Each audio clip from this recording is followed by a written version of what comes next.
Everyone, in today class I discuss about my topic, that is the non-aqueous titration.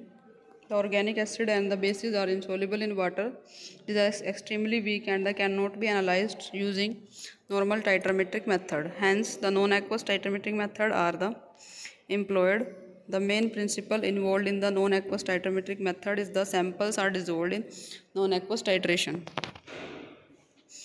Why the non-aqueous titration? These are the employed due to the three vital problems of the quality control, both in pure and the dosage forms, by virtue of their inherent characteristics. Mainly, there are the reactant are insoluble in water or pure solubility.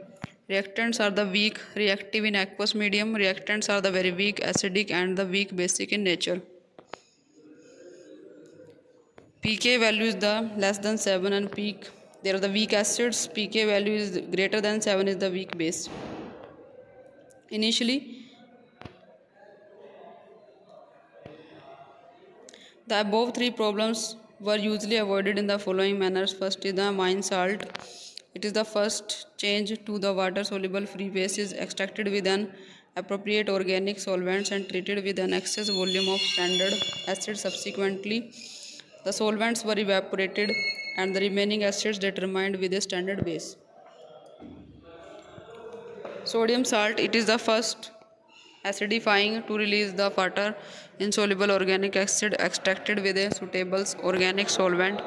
The solvents was removed and the residue was subsequently dried and weighed. Nitrogen containing compounds, they are estimated by micro Zeldal method, and the nevertheless such specific quantitative methods give rise to the certain serious abnormalities and the drawbacks. Advantage of the non-aqueous titration: estimation of the pure solubility of the organic acids and bases that are insoluble in water. Second is enhancement of the weak reactivity of substance.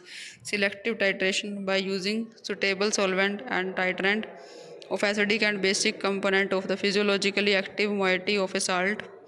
Next is the weak bases which have the Kb value less than the 10 inverse to 6 can be titrated by using the non-aqueous titration.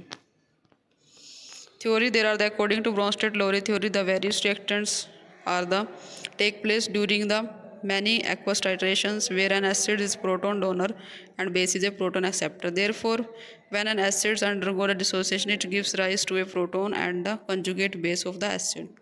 In today's class, I discuss about the advantage of the non-aqueous titration. Why non-aqueous titration? Thank you for watching.